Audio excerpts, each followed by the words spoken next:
Good morning. Just about ready to get started. Like last week, I'll ask that we try to hold most questions to the end. Um, this is the second of our four-part series on aging with grace. So last week we covered healthcare rights and responsibilities, and today I'm going to talk about legal options. And I was just telling Linda that I used to have an attorney come do this, and I found that within the legal profession, there's a disagreement about what you should have. And so I made a decision to create this talk as one to introduce the options and to let you decide what you need because you're all grown-ups. And then if you go to if you don't have a will or a trust yet and you need something, you'll need to talk to an attorney, and so you'll need to do that anyway. If you need names of family law specialists, you can contact the Houston Bar Association. The University of Houston has a legal clinic with sliding scale fees for folks. There are a number of elder attorneys, attorneys specializing in elder law around Houston, and they have their own subgroup so that if you contact them, they'll give you names of people that are in your area. And so it's if you need some of those contact points, just email me and I'll be happy to send them to you. I actually, it's a sad state of affairs. I actually collect these names. Again, I don't make referrals because we're a nonprofit and I have to be careful with that. But I'll be happy to at least get you started on your search if you need one. So the first point I want to make, do you have a will? And if you do, that's great. The problem is if you don't have a will, you actually do have a will because the state of Texas has written one for you. The Texas Estates Code lays out how your property will be distributed after you die. And I have some kind of graphics here that a friend of mine gave me that he got from a probate judge in Austin. And look at all the complications. So if it's separate property, that's real estate, a third of it goes to the surviving spouse and 2/3 to the surviving children. All other property is the same. If it's community property, it all goes to the spouse, and then to the children if there is no surviving spouse. If it's if they and that's if they're children inside that particular marriage. If they're children outside the marriage, then there's yet another way of divvying it up. And then here's, if it's a widower with children, if it's a father, mother with children, and as I did last week, I'll be happy to send this out to you after the program. But it's, as you can see, it gets pretty intense. And the bottom line is this may not be the way you want your property divided. So to have a will, it distributes the property to your chosen recipients, whether they're people or organizations. It can be to your spouse and or children, to other relatives, to non-relatives, and to charitable organizations. So fundamentally, with the will, you identify how your property is to be distributed after your death. You can also name guardians if you have minor children. Um, if your children are over 18 or 21, it's no longer a problem. But you can use your will as a vehicle for naming a guardian. And I would tell you why this is important. Years ago, I had a friend whose work colleague was driving home from Oklahoma. He had taken his son up there to look at schools, and they were driving home, got in an accident, and the gentleman was killed. He and his wife or were estranged, were divorced, and uh, it got messy. There were all kinds of issues, and fundamentally, there was no way for his wishes to be followed because everything had he was intestate, and so it was messy financially and it was messy personally. You can also plan for estate taxes if your estate is over 11 million. Now, I don't know about y'all, but I'm not anywhere close to that. But it is important if if you're high net worth people. And you also can name an executor to manage your estate. So fundamentally, having someone who is responsible for making sure that all the bills have been paid and all the taxes have been paid, and then make sure that the estate is distributed according to the person's wishes is a pretty important function. But it's also a time consuming one. So I encourage you, if you have somebody in mind or you've named somebody to be your executor, that you make sure that that person is able and willing to do that. You can also name a bank. Banks will do this, the trust departments of banks will do this for a fee if you don't have an executor in mind. So, what are the requirements in Texas? First of all, to complete a will, you must have legal capacity. That means you are able to make decisions for yourself. You're able to sign over those decisions. And we talked a little bit last week about capacity and competence. And you have to know, with capacity, you have to know what the implications are of uh, of the decisions that you're making. So that means you must have sound mind. And in fact, the opening statement says, I so and so, being of sound mind, do make this my last my I forget the exact wording, but it's my last will and testament. And so you have to have testamentary intent. And that just means that not only can you make decisions, but you already know what those decisions need to be. And the formalities are in writing by you or another person at your direction and in your presence. And this is witnessed by at least 2 credible witnesses over the age of 14. And in most cases, I think most lawyers require it to be somebody over 21. In addition, when you're doing your will, you can create something called a self-proving affidavit, and that affirms that the will was properly signed, and that eliminates the need for witnesses at probate. So the person is saying not only that you've signed the will, but then the lawyer creates a document that says this will has been properly signed and executed, and you have to swear and it's notarized and all this good stuff. In the state of Texas, you may have a holographic will. This is really, it's if you don't have a very big estate, that's fine.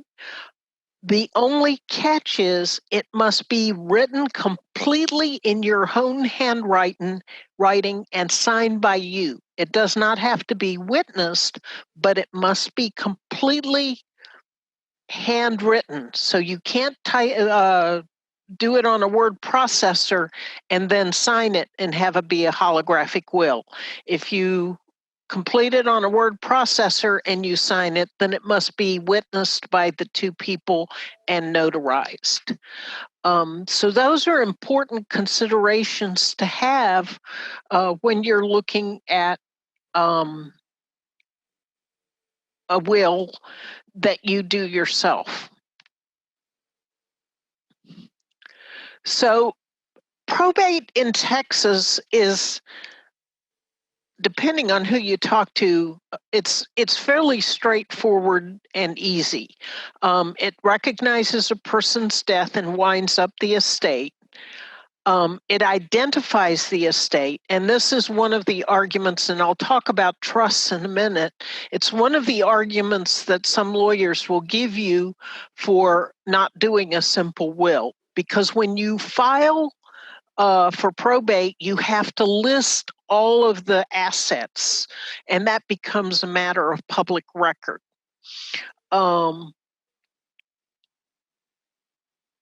There are things, however, that are excluded from probate, and I'll talk about those in a minute.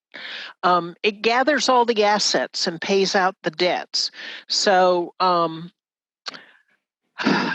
reason this is important is I'll give you a personal example. My dad died about a year ago.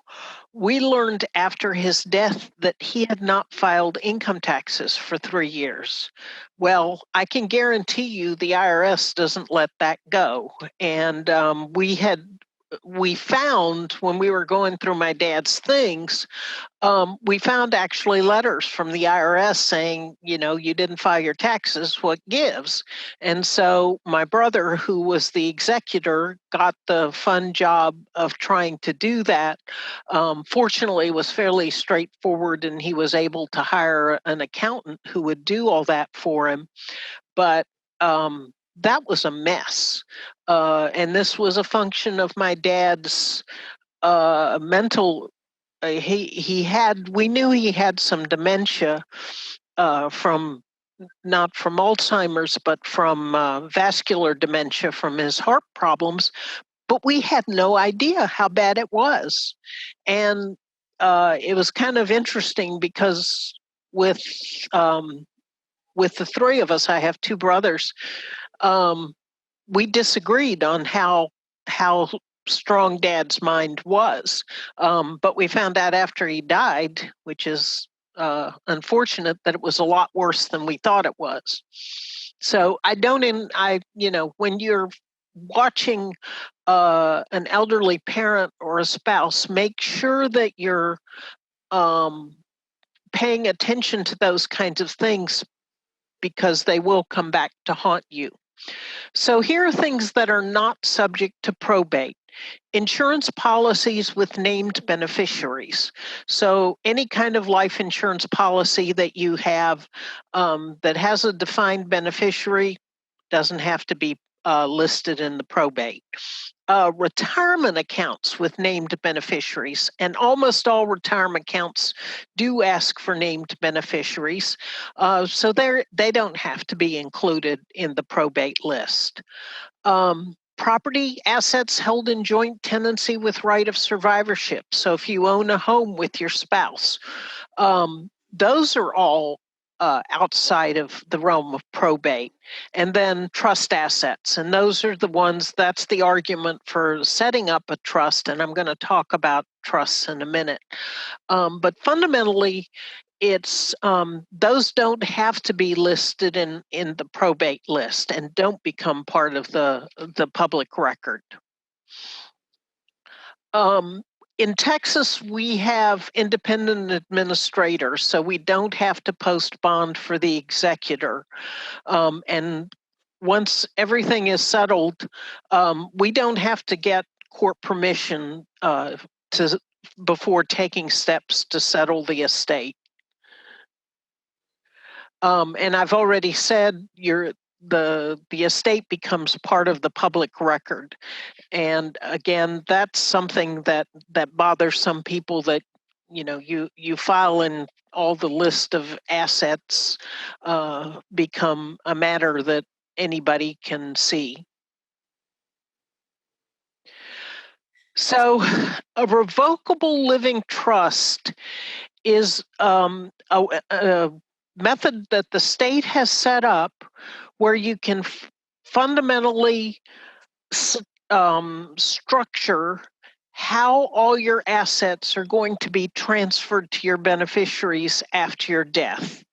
You name a trustee. It can be you or your spouse. It can be one of your kids. It can be a bank. And the advantage of a revocable living trust is that it can be changed whenever you wish. Now, there is also an irrevocable trust that some people use if they're trying to go ahead and transfer the ownership of assets so that they don't have as much in their name. Those cannot be changed. In the fourth week, I'll talk a little bit about the qualifiers for example, qualifying for Medicaid. And you can't have very much in assets. And so the game used to be that people would put everything in an irrevocable trust. Well, that has been figured out. So it has to have been 5 to 7 years ago. So it's not something you should do lightly, and you definitely shouldn't set up an irrevocable trust in somebody's name that you don't trust, because, like I said, you can't change it, and somebody could basically spend all your money for you. The revocable living trust avoids probate, so it keeps everything out of the public record. You can also set up a conservatorship so that the conservatorship proceedings are not needed if you become incapacitated. Normally, if somebody becomes incapacitated, this has to go to court, and you have to have a judge say yes. You have to have doctors testify, and everything is structured so that it becomes a matter of public record. One of my lawyer friends talks about the comedian Groucho Marx being wheeled into court in his wheelchair, and he no longer had capacity to speak for himself, and all of these people testifying, he heard what they were saying, and a tear was rolling down his cheek. So it's messy. So with a trust, you can set everything up so that all you need is a doctor's letter, and everything reverts over. So if there are two spouses, then one can say the other would become the conservator if the person became incapacitated. This is important if you anticipate or you're trying to protect against a spouse who gets dementia. I can tell you I've heard some really sad stories about people whose spouses were beginning to be have some cognitive impairment, and were listening to scams, and basically spent a lot of their money without a good cause, and so it can be difficult. It's important that a revocable living trust does not protect assets from Medicaid or other creditors. Um, if if something happens and you spend down your funds and you do qualify for Medicaid, then there's something called the Medicaid Recovery Fund, where they'll come after the estate. For example, a house and a vehicle and a funeral plan are outside of the assets that you are allowable assets to qualify for Medicaid. But once you die and that house is going to be sold, then Medicaid can come after some of those funds. With a revocable living trust, you have to actively transfer all of the assets into the trust so that there's a way, and the lawyer works with you for how to put everything, put all the assets in the name of the trust, and then they have something called a pour over will for any assets that are not included in the trust.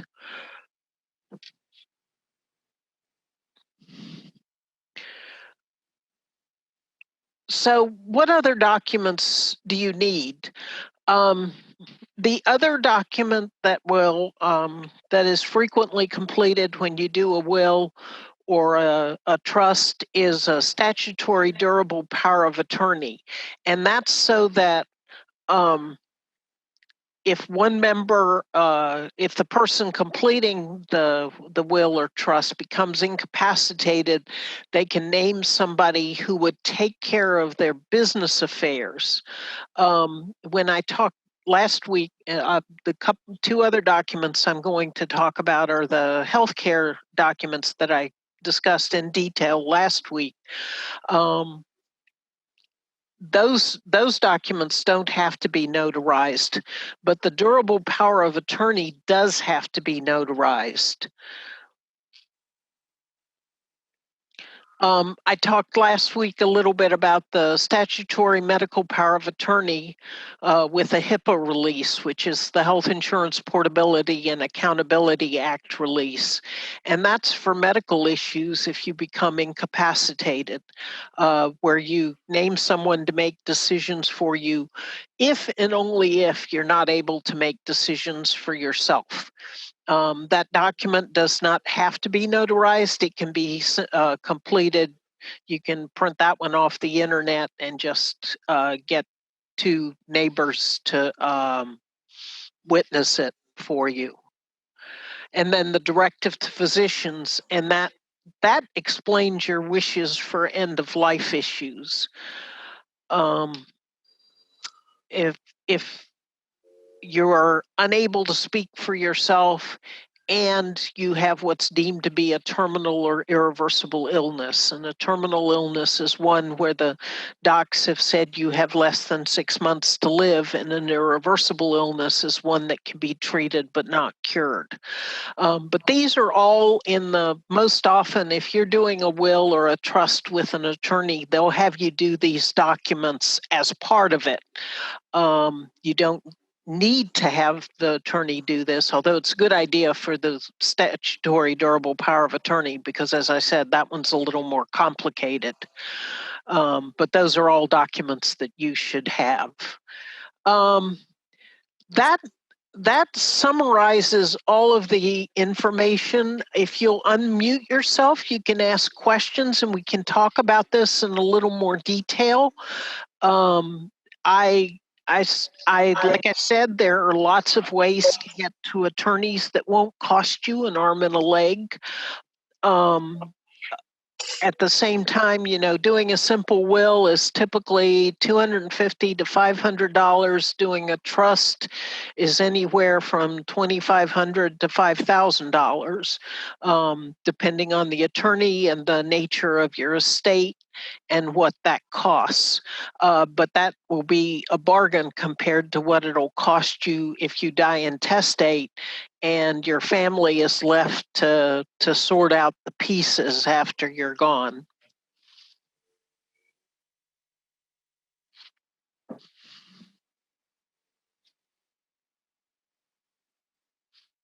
Questions? Yes, Mrs. Emile? Mary. Or Ms. Mary Landry. Sorry. How often does a power of attorney need to be updated so that the bank won't think it's out of date or others won't think it's out of date? That's a really good question. So one of the arguments that I've had, attorneys who are big proponents of using trusts for everybody, no matter what the size of your estate is that the durable power of attorneys may not be accepted. I think I would be safe, and if you're able to sign them and you're the people you need to sign them are able to, then doing an annual check wouldn't be a bad idea. If on the other hand, your spouse is incapacitated already, just hang on to what you've got.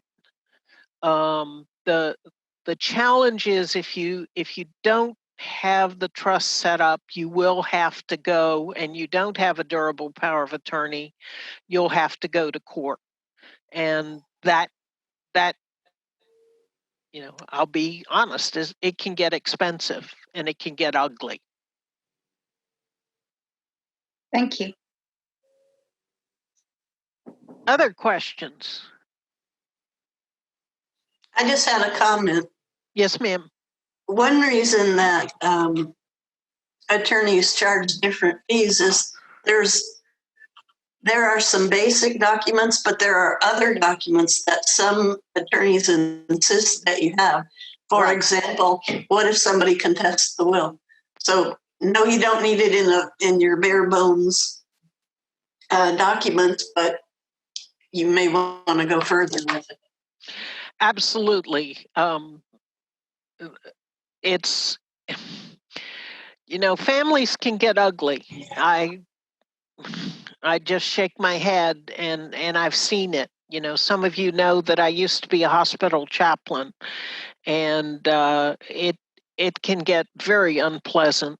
And there are ways to protect yourself, but they get more complicated.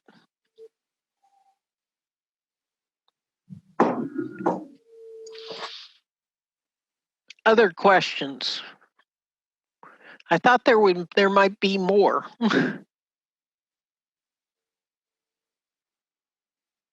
If you're muted, make sure you unmute yourself.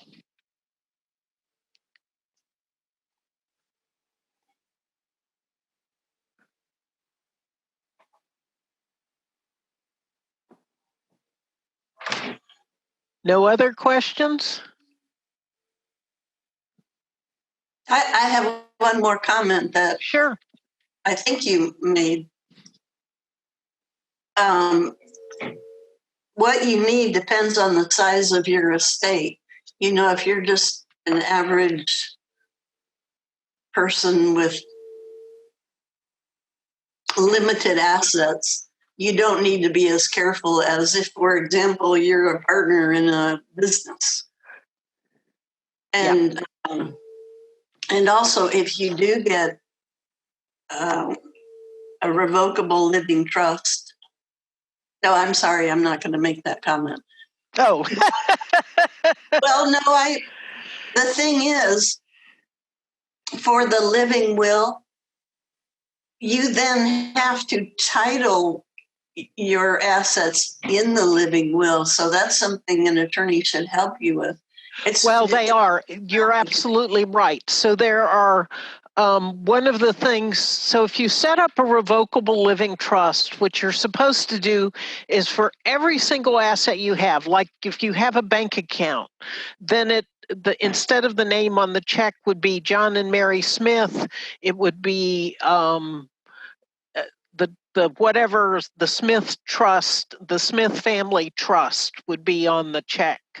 And the IRS has ruled that this is the same as an individual filing taxes. So it doesn't make any difference. The trust becomes the individual for purposes of filing taxes. If you have a house, then the house title is supposed to be in the name of the trust. If you have now, if you have IRAs, they're still in the individual's name, and the first degree goes to the spouse or children or however you want to go it, and then the second one is the trust, and that's for tax purposes. Then what else was I?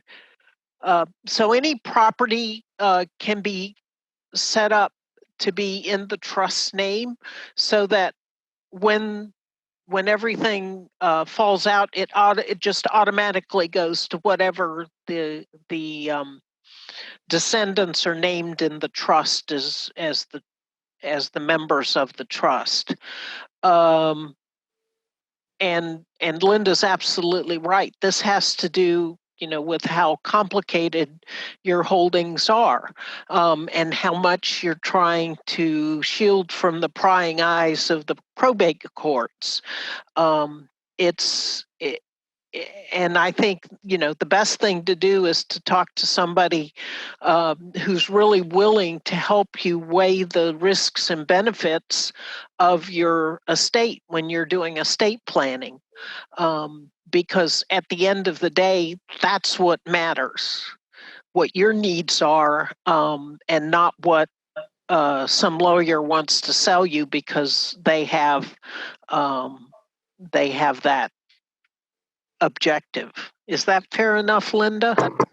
Yeah, and what I meant to say, and maybe what I did say or you said, the less money you have, the fewer assets you have, the less you need the living trust. Absolutely.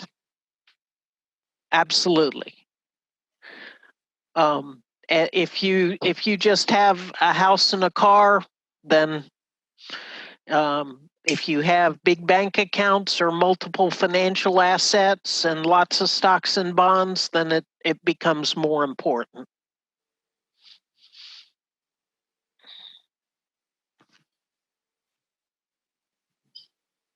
Other questions, comments, concerns?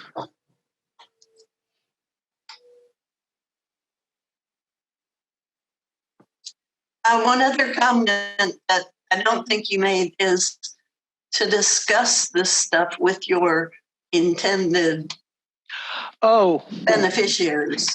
Absolutely. And I apologize. You're absolutely right, Linda. Just like with the medical things we talked about last week, it's absolutely important that you sit down with your with whoever's named, to say. You don't have to go into super detail, but if you've got kids, sit down and tell the kids what you've got and where it's documented. It's, and for heaven's sake, people like to put things in safety deposit boxes.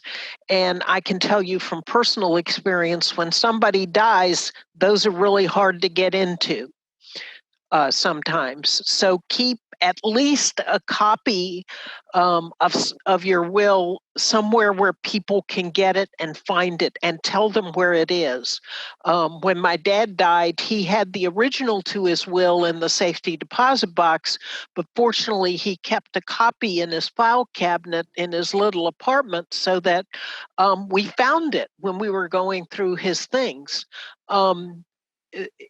The bank was really horsey because, and this is, it it goes with what people do with all the best intentions. When Daddy first set up, Daddy's second wife was still alive when they set up their wills, and they just did a simple will because their assets weren't that complicated. But when Daddy set up the will, they said, it's better if you have somebody local as your executor. Well, yes, they're right.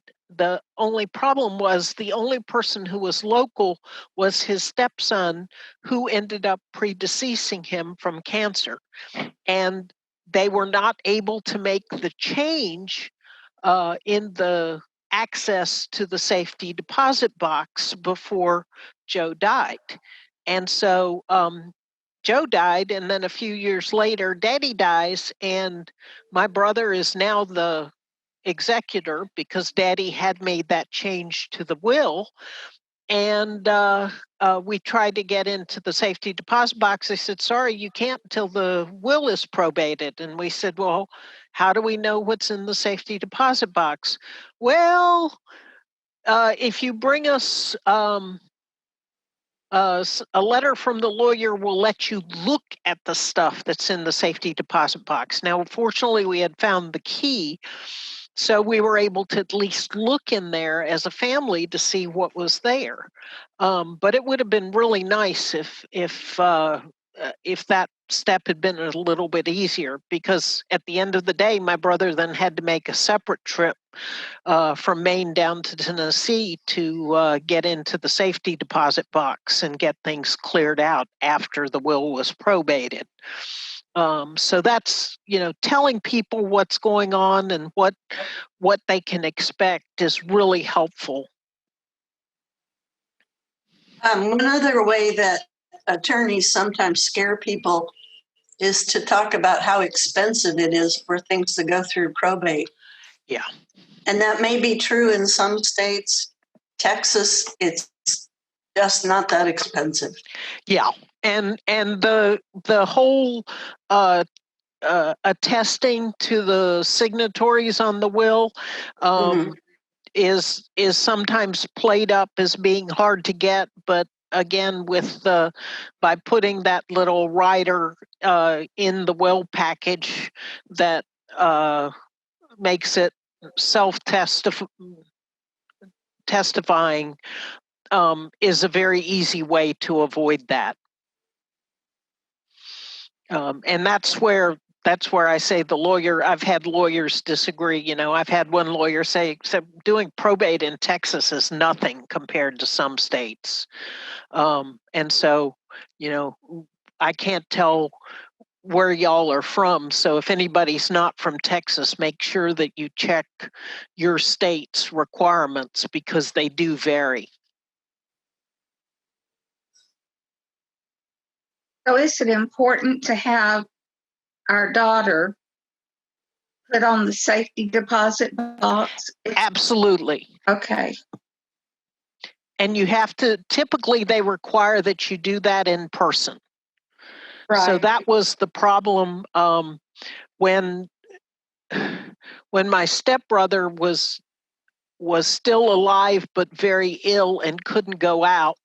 I was in Tennessee one time, and my dad and I tried to go to the bank and put my name on it, but they wouldn't let him put my name on it without Joe being there, and Joe couldn't be there. Okay.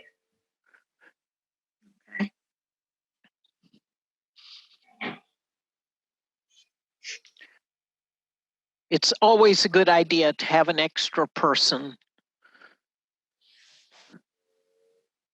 And as Linda said, make sure that people know stuff. I know it gets awkward talking about these things in families, and it was hard enough in my family, even with the stuff that I know.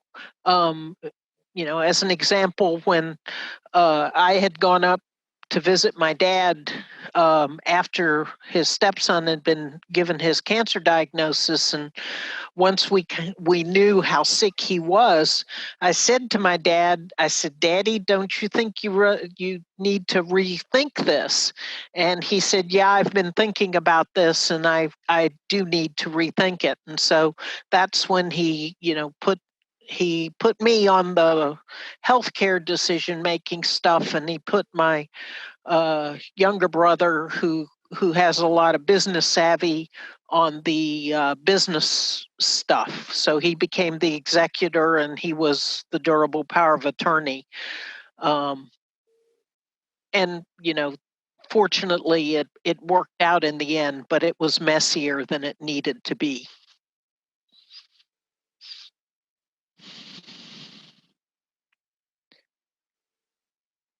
Any other questions or comments?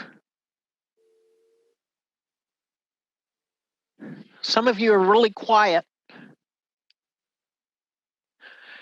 Here's my contact information.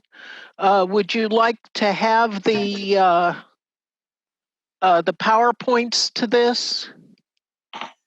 Yes. Yes, absolutely. Yes, please. Okay. Yes, please. Bill Hughes. I'll PDF these and send them out like we did last week. I think some of you were with us last week. Thank you very much. Okay, you're very welcome. And next week we'll be talking about living and that all the different living options beyond as well as aging in place.